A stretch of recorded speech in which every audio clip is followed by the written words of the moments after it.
नमस्कार, मैं हूं आपके साथ इश्तियाक अहमद और आप देख रहे हैं आर्य न्यूज। स्वागत है आपका बिहार के खास बुलेटिन में। रुक करेंगे बिहार की तमाम खबरों की तरफ। बिहार में जेडीयू और बीजेपी के बीच चल रहा विवाद खत्म होने का नाम नहीं ले रहा है और ये आए दिन सामने भी आ रहा है। और अब बांका से जेडीयू सांसद गिरधारी यादव ने बीजेपी और केंद्र की नरेंद्र मोदी सरकार पर बड़ा आरोप लगाया। उन्होंने कहा है कि बीजेपी बिहार का विकास चाहती ही नहीं है और उसे राज्य के लोगों के वोट लेने भर से मतलब है। और वहीं गिरधारी यादव का ऐसा आरोप लगता एक वीडियो वायरल हो गया जिसे राष्ट्रीय जनता दल ने शेयर करते हुए तंज भी कसा है। और इस मामले में बीजेपी ने तीखी प्रतिक्रिया भी दी और जेडीयू सांसद गिरधारी यादव ने कहा है कि नीतीश कुमार सरकार में हमारे सहयोगी दल बीजेपी को बिहार के विकास से कोई मतलब नहीं है। और उन्होंने कहा कि 2014 के लोकसभा चुनाव में जब वो बीजेपी के साथ नहीं थे तब राज्य की 21 सीटों पर जीते, जिसके बाद 2019 में बिहार से राष्ट्रीय जनतांत्रिक गठबंधन के 39 सांसद चुने गए। और इसके बावजूद केंद्र की मोदी सरकार ने बिहार के साथ न्याय नहीं किया।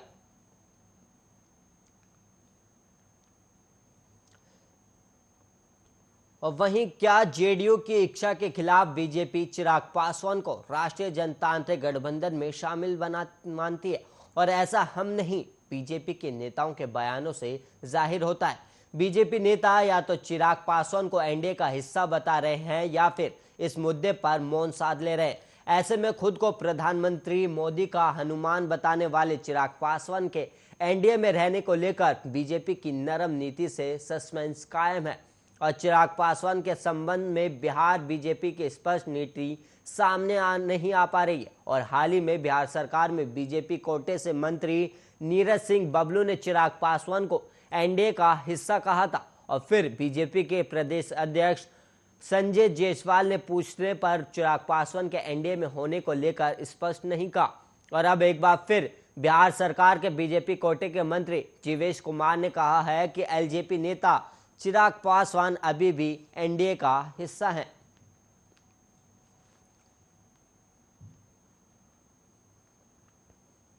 और वहीं बिहार के पूर्व मुख्यमंत्री और हम के राष्ट्रीय अध्यक्ष जीतन राम मांझी ने कहा है कि चिराग पासवान एनडीए में रहते हैं तो वो इसके स्वागत करते हैं, लेकिन ये उनका व्यक्तिगत मत है, एनडीए या जेडीयू का नहीं। और इस क्रम में उन्होंने एक बार फिर बिहार में शराबबंदी पर भी सवाल खड़े कर दिए और उन्होंने कहा कि इस कानून की समीक्षा की जरूरत है। और वहीं आपको बता दें कि इससे पहले बीजेपी की ओर से भी कहा गया था कि चिराग पासवान एनडीए में है। और मांझी के इस बयान के बाद अब जेडीयू की ओर से क्या प्रतिक्रिया आई है, इसका सभी को इंतजार है। और वहीं नई दिल्ली में बीजेपी के राष्ट्रीय अध्यक्ष जेपी नड्डा से मुलाकात के बाद मांझी ने कहा कि शराबबंदी से पहले बिहार में जितनी शराब बिकती थी अब उससे दुगनी ज्यादा बिकने लगी है। और ऐसे में इस कानून की समीक्षा की जरूरत है, क्योंकि इस कानून का डंडा जिन पर चलता है उनमें से 3/4 लोग गरीब तबके के होते हैं और यूं कहें कि गरीब ही ज्यादा कार्रवाई की जद में आते हैं।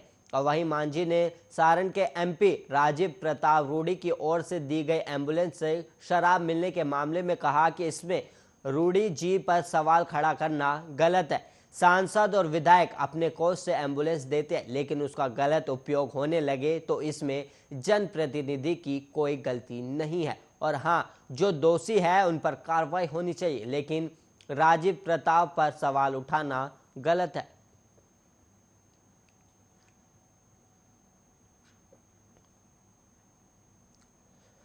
और वहीं आरजेडी विधायक और राष्ट्रीय जनता दल सुप्रीमो लालू यादव के बड़े बेटे तेज प्रताप यादव अक्सर अपने अंदाज और तेवर के लिए जाने जाते हैं और अपने बयानों से पार्टी से लेकर परिवार तक बवंडर मचाने वाले तेज प्रताप एक बार फिर से सुर्खियों में। और चर्चा इस बात की है कि क्या तेज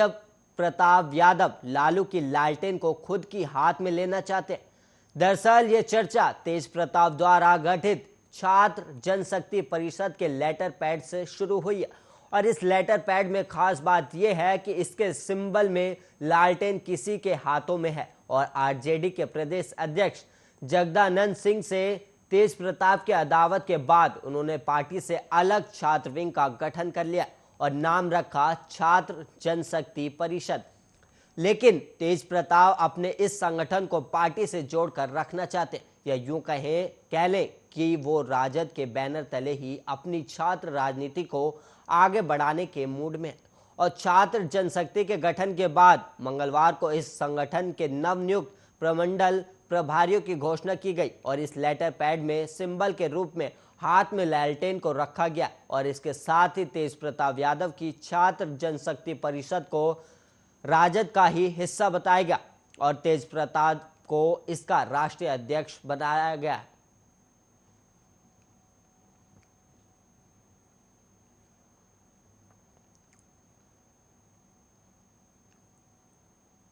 बिहार के बरौनी रिफाइनरी में यूनिट एवीयू के फर्नेस में ब्लास्ट हो जाने से कार्य कर रहे 15 लोग जख्मी हो गए और सभी जख्मियों का प्राथमिक इलाज कर बरौनी रिफाइनरी के अस्पताल और एक निजी अस्पताल में भर्ती कराया गया और इसमें एक की हालत गंभीर बताई जा रही। और बरौनी रिफाइनरी की ईडी शुक्ला मिस्त्री ने बताया कि 15 लोगों को हल्की चोटें आई और सभी लोग सुरक्षित हैं और इसमें बरौनी रिफाइनरी को किसी तरह का आर्थिक नुकसान नहीं पहुंचा। हालांकि इसके लिए एक टीम का गठन कर मामले की जांच कराई जाएगी और जानकारी के मुताबिक घायलों को रिफाइनरी के अस्पताल समेत पास के एक निजी हॉस्पिटल में भी भर्ती कराया गया और उन्होंने बताया कि प्लांट में 1 महीने से शटडाउन था और 2 दिनों से उसे चालू करने का काम चल रहा था और सब कुछ ठीक चल रहा था और एक यूनिट में तकनीकी खराबी के कारण अचानक ब्लास्ट हो गया और इस कारण वहां मौजूद कर्मी जख्मी हो गए। और वहीं बताया जाता है कि बरौनी रिफाइनरी करीब 1 महीने से बंद था और गुरुवार को एवीयू का स्टार्ट करने के दौरान उसका फर्नेस ब्लास्ट कर गया और इससे वहां काम कर रहे 15 लोग जख्मी हो गए और इनमें 5 बरौनी रिफाइनरी के कर्मचारी और वहीं 10 ठेकेदार के मजदूर हैं। और जानकारी के मुताबिक अफवाह फैल जाने से आसपास के गांव के लोग भी बरौनी रिफाइनरी के गेट नंबर 1 पर पहुंचने लगे और लोग अपने स्वजनों का हालचाल पूछने लगे और इससे अफरा तफरी की स्थिति बनी रही और कहा जा रहा है कि बड़ा हादसा होते होते टल गया है और हादसे को देखते हुए बरौनी रिफाइनरी क्षेत्र में सभी तरह के प्रवेश पर रोक लगा दी गई है।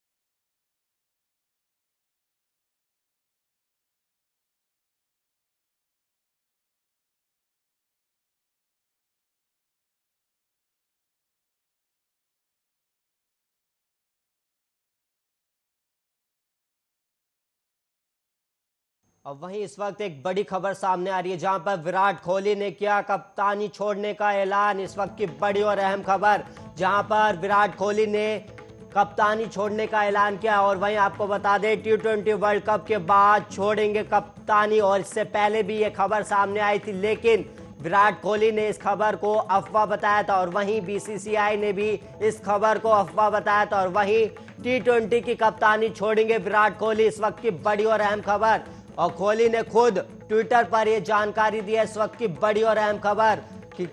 विराट कोहली ने ऐलान कर दिया है कि वो T20 के बाद इंडिया की कैप्टनी छोड़ने वाले और इससे पहले भी एक बार अफवाह उड़ी थी जिसको विराट कोहली ने भी T20 की कप्तानी छोड़ेंगे विराट कोहली। इस वक्त की बड़ी और अहम खबर और वहीं आपको बता दें कोहली ने खुद ट्विटर पर यह जानकारी दी है और ये ट्वीट करके जानकारी दी है कि T20 वर्ल्ड कप के बाद विराट कोहली T20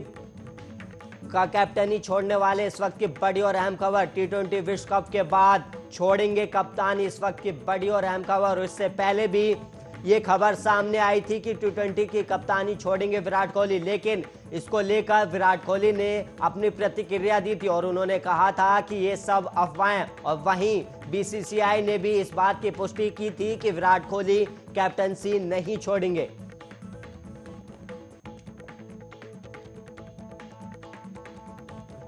वहीं T20 विश्व कप के बाद छोड़ेंगे कप्तानी। इस वक्त की बड़ी और अहम खबर जहां पर विराट कोहली ने अपने ट्विटर हैंडलर से ये ऐलान किया है कि वो T20 की कप्तानी छोड़ेंगे और वहीं T20 विश्व कप के बाद विराट कोहली कप्तानी छोड़ेंगे और इसको लेकर ट्विटर पर उन्होंने ट्वीट कर ये जानकारी दी है।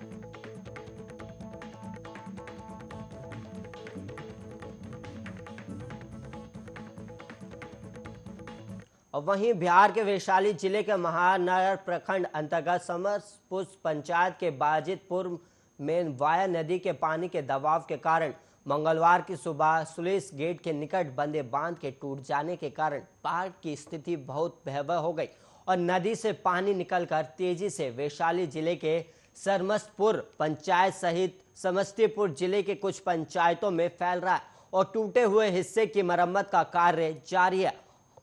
प्रशासनिक देखरेख में मरम्मत का काम काफी तेजी गति से चल रहा है और वहीं महारनार से एसडीओ खुद इसकी मॉनिटरिंग कर रहे हैं और जानकारी ये भी है कि सरमस्तपुर पंचायत अंतर्गत बाजितपुर में बाया नदी के किनारे स्लुइस गेट के निकट बना फ्लैंक पानी के दबाव से धराशायी हो गया और स्थानीय लोगों के अनुसार लगभग 15 फीट में फ्लैंक पूरी तरह टूटकर पानी के साथ बह गया और इस कारण बाया नदी का पानी सरमस्तपुर पंचायत सहित समस्तीपुर जिले के कुछ पंचायतों को प्रभावित कर रहा है और इन क्षेत्रों में बाढ़ का पानी फैलने से लोगों की परेशानी बढ़ गई है।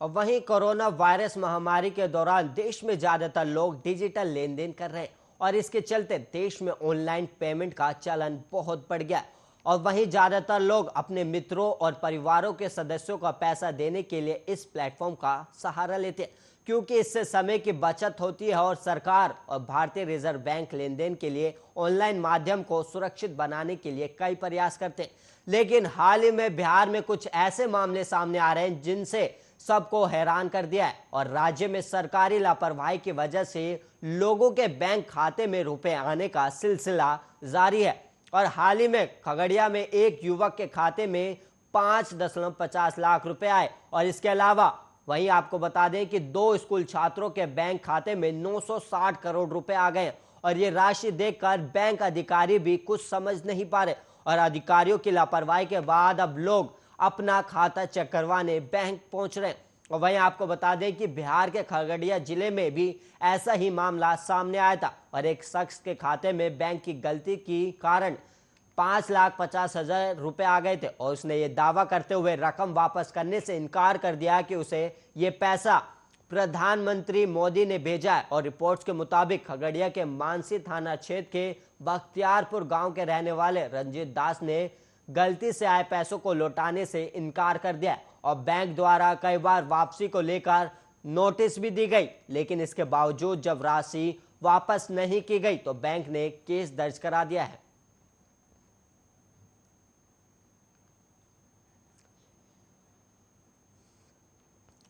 और वहीं बिहार में जारी शिक्षक बहाली में फर्जीवाड़ा सामने आया और बिहार के शिक्षा मंत्री विजय कुमार चौधरी के आदेश पर शिक्षक बहाली में फर्जीवाड़ा करने वालों के खिलाफ मुकदमा किया जाएगा और वहीं बताया जा रहा है कि 632 आवेदकों ने फर्जी सर्टिफिकेट लगाकर शिक्षक बनने का प्रयास किया और इसलिए इन सभी के खिलाफ एफआईआर दर्ज कर आगे की कार्रवाई की जाएगी। और बिहार में 94,000 सीटों के लिए प्रारंभिक शिक्षकों की नियोजन की प्रक्रिया जारी है और छठे चरण की शिक्षक बहाली में 632 अभ्यर्थी ने फर्जी सर्टिफिकेट के जरिए नौकरी हासिल करने की कोशिश की है और इनके खिलाफ शिक्षा विभाग ने एफआईआर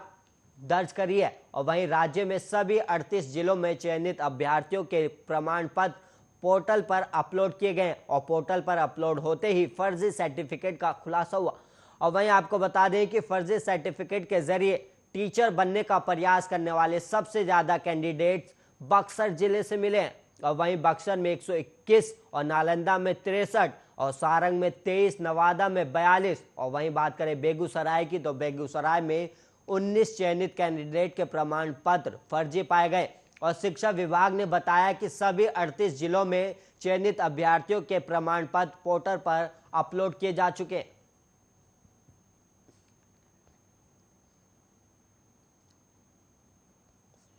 और वहीं बिहार के मधेपुरा जिले में बड़ा हादसा हुआ और वहीं गहरी खाई में गिरने से 5 बच्चों की मौत हो गई और वहीं बताया गया कि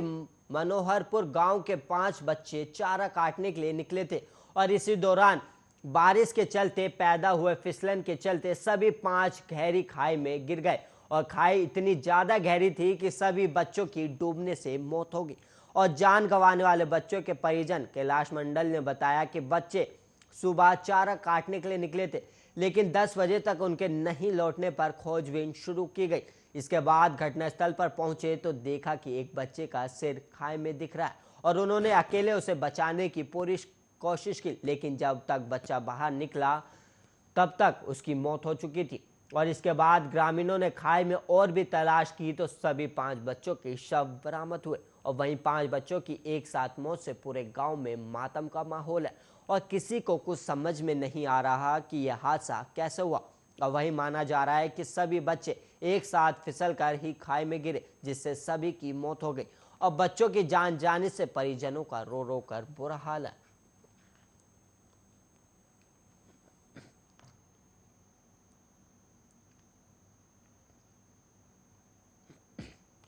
और वहीं नाबालिग का अगवा कर हत्या किए जाने के मामले में सभी दोषियों की गिरफ्तारी की मांग को लेकर बुधवार को कलेक्टर का घेराव किया गया और मृतक के स्वजनों ने समाहरणालय के समक्ष प्रदर्शन किया। और वहीं बताया जाता है कि जिले के हिसुआ थाना क्षेत्र के डेवरी गांव में अजीत चौरसिया के पुत्र मनसुख कुमार को अगवा कर हत्या कर दिया गया था और 11 जून को बालक के पिता ने अगवा किए जाने की प्राथमिकी दर्ज कराई थी और इसके 2 दिन बाद आरोपी नीतीश कुमार को गिरफ्तार भी किया गया था, जिसने गला दबाकर हत्या के बाद स्वीकार करते हुए बताया था कि गेहूं के ड्रम में शव को छिपा कर रखा गया, जिसके बाद पुलिस ने शव को बरामद की थी और गिरफ्तारी के बाद आरोपी ने अपनी 3 अन्य सहयोगियों का नाम भी लिया था और इस क्रम में उसने पुलिस को बताया था कि बालक को अगवा करने के बाद 10 लाख रुपए फिरौती मांगने का प्लान बनाया गया था, लेकिन बालक काफी रो रहा था, जिसके चलते उसकी गला दबाकर हत्या कर दी गई। और वहीं परिजनों का कहना था कि गिरफ्तार नीतीश ने पुलिस के समक्ष अपने स्वीकृति बयान में 3 अन्य साथियों का नाम उजागर किया था, लेकिन पुलिस उन तीनों को बचा रही है और तीनों को गिरफ्तार नहीं किया जा सका है।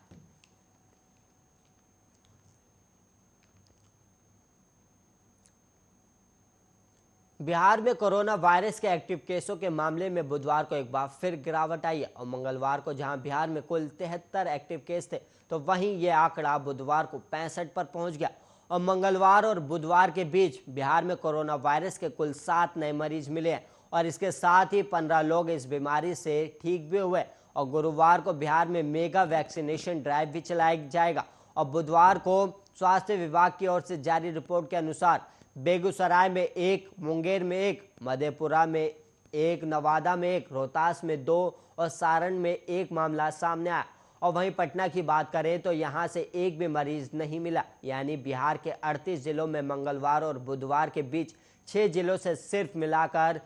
7 नए मरीज मिले। और वहीं आपको बता दें कि इसी हफ्ते सोमवार को जनता दरबार कार्यक्रम के बाद मुख्यमंत्री नीतीश कुमार ने कहा था कि 17 सितंबर को प्रधानमंत्री नरेंद्र मोदी के जन्मदिन पर राज्य में मेगा वैक्सीनेशन ड्राइव चलाया जाएगा और उन्होंने कहा था कि हमने 6 महीने में 6 करोड़ डोज कोरोना टीका देने का टारगेट रखा है और कोरोना वायरस की तीसरी लहर आने की आशंका है और ऐसे में सबको सचेत रहना होगा। कोरोना के साथ ही दूसरी अन्य बीमारियों को लेकर भी सबको अलर्ट रहने की जरूरत है।